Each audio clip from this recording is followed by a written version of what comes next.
On va parler maintenant de cette mission vélo avec notre invité Guillaume Gouffier-Chat. Absolument. Bonjour. Bonjour. Merci Bonjour, beaucoup Guillaume. d'être avec nous aujourd'hui. Merci à vous pour l'invitation. Vous êtes rapporteur d'un grand, un grand rapport, sur le rapporteur d'un rapport, c'est assez logique, sur le thème du vélo et surtout sur est-ce que la France peut devenir une grande nation du vélo, même peut-être on peut par exemple penser aux Pays-Bas ou à l'Allemagne. Et alors vous allez rendre votre rapport dans quelques jours, vous êtes député LaREM du Val-de-Marne.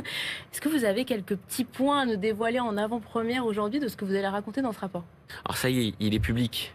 Ce rapport, et effectivement, moi je suis convaincu qu'on peut redevenir une des grandes nations, voire la grande nation du vélo. On a une histoire qui est particulière avec le vélo, que ce soit sur la pratique, toutes les pratiques sportives, bien entendu, mais aussi pratique vélo-tourisme ou la pratique du quotidien, et également une grande histoire avec l'industrie du vélo. Une histoire qui s'est délitée depuis les années 60-70 pour arriver à la situation que nous connaissons aujourd'hui. Voilà, des usines qui ont fermé. Des usines qui ont fermé. La délocalisation avant des usines qui ont fermé, en fait, une pratique qui a baissé. On a enfermé dans les années 50 et 60 le vélo dans une pratique loisir. En fait, on l'a réservé au loisir. Et il y a eu une baisse très forte de la pratique du vélo au quotidien. Donc on est resté un grand pays du sport du vélo, bien entendu, le Tour de France, le Paris-Roubaix, avec entre autres, mais on a perdu cette pratique du quotidien au détriment effectivement d'un pays qui s'est entièrement tourné vers l'auto et la motocyclette dans les années 50 et qui a entraîné effectivement cet affaiblissement de notre histoire avec le vélo. Et aujourd'hui, en fait, ce qu'on constate, c'est qu'il y a d'une certaine manière un nouveau départ. Un nouveau départ parce que le vélo, dans un moment où on connaît également la révolution notamment du vélo assistance électrique et du vélo cargo, représente un réel intérêt pour le développement de ce mode en tant que mode de transport du quotidien. Et que de plus en plus de Français en font le choix comme mode de transport au quotidien. Et donc, de facto, ça pose la question de voir si nous pouvons répondre à cette hausse de la pratique par également une hausse de la production dans notre pays, parce qu'il reste des industriels. Des industriels ont survécu à plusieurs décennies particulièrement difficiles pour eux, mais ils sont encore présents. Et de voir si nous pouvons répondre à cette demande.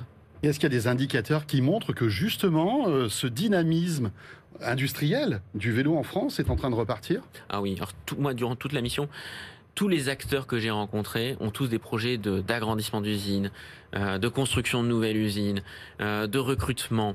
Ils ont des hausses de leur croissance de production particulièrement forte et également de leur investissements en termes d'innovation sur certaines nouvelles technologies du vélo. Donc cela démontre qu'il y a bien quelque chose qui existe.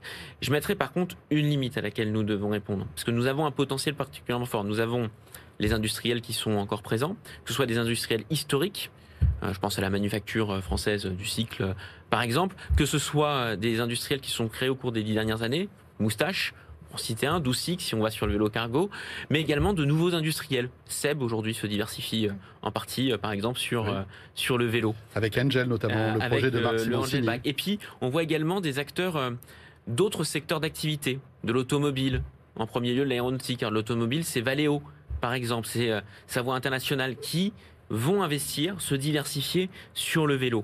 Parce que ça représente effectivement un potentiel particulièrement fort et que nous devons continuer à développer la pratique du vélo. Et c'est là où nous devons continuer à développer la pratique du vélo. Il y a des possibilités économiques énormes, mais nous devons encore augmenter la part des déplacements faits à vélo. Et cela, ça passe par le développement des infrastructures, des pistes cyclables, ça passe par le déploiement des lieux de stationnement, ça passe par la lutte contre le vol et les dispositifs pour lutter contre le vol, et ça passe par l'apprentissage du savoir rouler à vélo. Justement, si on vous écoute, on a l'impression que l'action des pouvoirs publics, elle doit plus être dans « je crée une génération de cyclistes qui vont du coup avoir envie de faire du vélo et avoir envie d'en acheter », plutôt que d'aider au financement de la construction de nouvelles usines. C'est plutôt par ce biais-là que vous voulez rentrer. La première des responsabilités du pouvoir public, effectivement, c'est le développement des infrastructures, bien entendu, pour permettre ce mode de déplacement et accroître l'utilisation du vélo.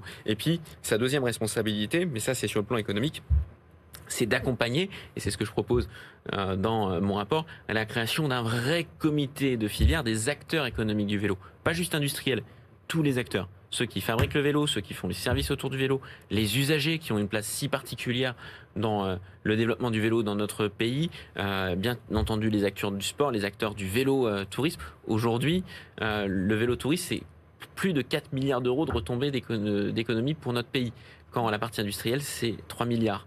Donc, par exemple, et c'est l'ensemble de ces acteurs qu'il faut réunir autour d'une même table, au sein d'une même structure, pour créer un comité de filière qui nous permette, dans les années qui viennent, de porter une très grosse ambition en matière de vélo et de refaire de notre pays l'un des grands pays, ou le grand pays, effectivement, du vélo. Et en Europe, est-ce que finalement on peut avoir notre place, ou est-ce que le Portugal a pris cette place-là? Parce qu'on sait qu'il y a cette vallée du vélo au Portugal où ils se sont engouffrés dans la brèche et où ils ont réussi à remonter une industrie où on voit que finalement aujourd'hui il y a beaucoup de vélos qu'on achète en France qui sont produits au Portugal.